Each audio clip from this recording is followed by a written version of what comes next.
જય માતાજી દોસ્તો, સ્વાગત છે તમારું કીકુ રેસીપીમાં। તો આજે આપણે બનાવીશું પાથરાના પાનમાંથી ખૂબ જ ઝડપથી બની જાય તેવા ભજીયા। તો આપણે પાથરાના પાનના ભજીયા બનાવવાના છીએ, તેને ખરખરિયા ભજીયા પણ કહે છે। તેના માટે મેં આ પતરવેલના પાન લીધેલા છે। હવે આ પાનની પાછળની સાઈડની જે આવી જાડી દાંડી હોય છે તે આપણે કાઢી લઈશું। આવી રીતના પાન કરીને આ જે જાડી દાંડી હોય છે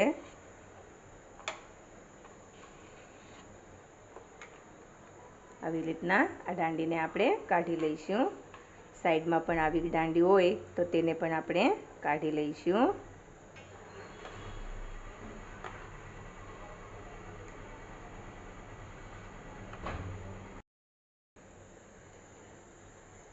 આવી રીતના આપણે પાછળના ભાગની દાંડીને કાઢી લઈશું। હવે આપણે આ પાનને કટ કરી લઈશું।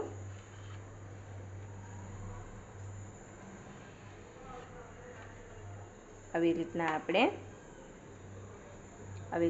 આટલી સાઈઝના આપણે બધા પાન કટ કરી લઈશું। જોઈ શકો છો।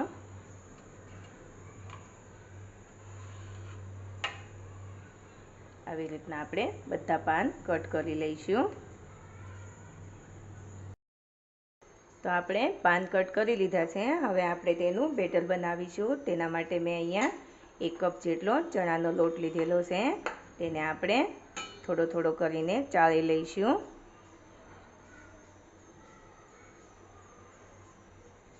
ચણાના લોટને આવી રીતના ચાળી લેવાનો છે। તેની અંદર જે કંઈ આવા ગાંઠા હોય એટલા માટે આપણે તેને ચાળી લઈશું।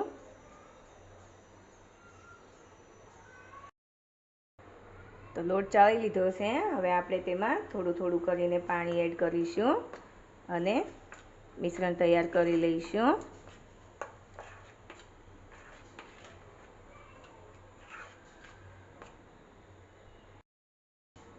હજી થોડું આપણે પાણી એડ કરીશું।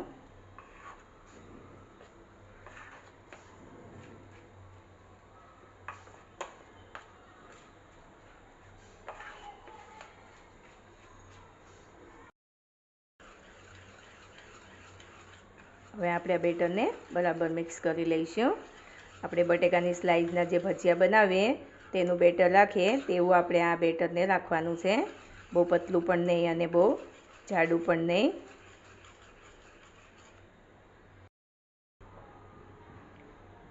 હવે આપણે તેમાં થોડું એવું લાલ મરચું પાવડર એડ કરીશું। 1 ચપટી જેટલી હળદર એડ કરીશું। સ્વાદ પ્રમાણે મીઠું એડ કરીશું। બધું બરાબર મિક્સ કરી લઈશું।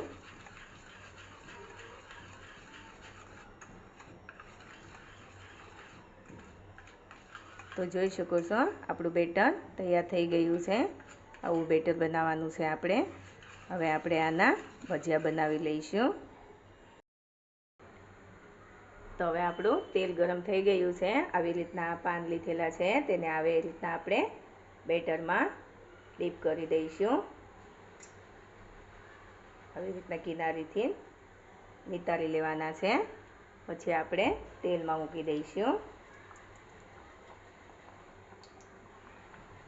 આવી રીતના બેટરમાં બોળીને આપણે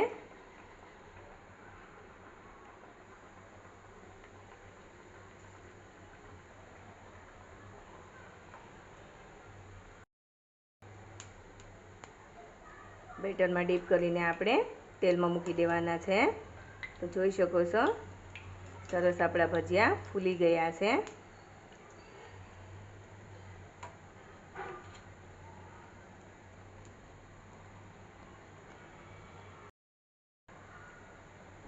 એકદમ સરસ આપણા ભજીયા ફૂલી ગયા છે। અને થોડા ક્રિસ્પી થાય ત્યાં સુધી આપણે તેને તળાવવા દઈશું। તેનો થોડો કલર પણ ચેન્જ થઈ જશે। આવી રીતના તમે પાથરાના પાનના ભજીયા પણ બનાવી શકાય છે।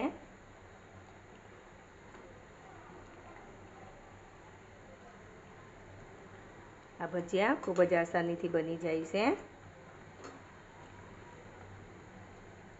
જોઈ શકો છો આપણા ભજીયા બની ગયા છે.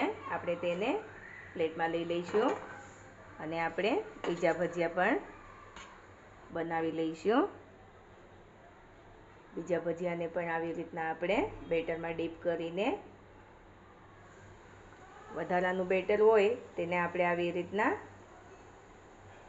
કિનારી પર આવી રીતના નિતારી દેવાનું છે.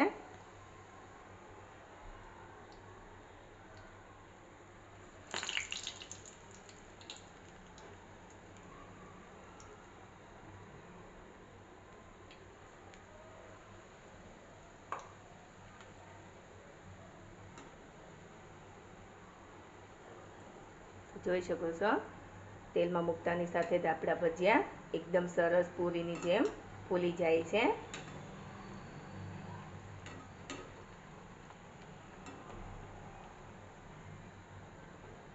આ ભજીયા ખાવામાં પણ ખૂબ જ સરસ લાગે છે.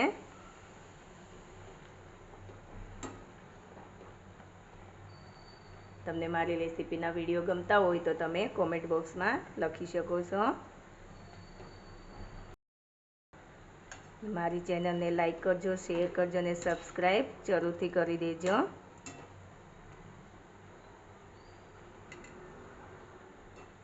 આ ભજીયા પણ આપણા તળાઈ ગયા છે. તેને પણ આપણે પ્લેટમાં લઈ લઈશું. જોઈ શકો છો કેટલા સરસ આપણા ભજીયા ફૂલી ગયા છે. હવે આપણે તેને પણ પ્લેટમાં લઈ લઈશું. તો તૈયાર છે આપણા પાત્રાના પાનમાંથી ખૂબ જ ઝડપથી બની જાય તેવા પાત્રાના ભજીયા. તમે જોઈ શકો છો આપણા ભજીયા કેટલા સરસ બન્યા છે. તમે પણ આવી રીતના આ ભજીયા ઘરે એકવાર જરૂરથી બનાવજો અને મારી ચેનલને લાઈક કરજો, શેર કરજો અને સબસ્ક્રાઈબ જરૂરથી કરી દેજો.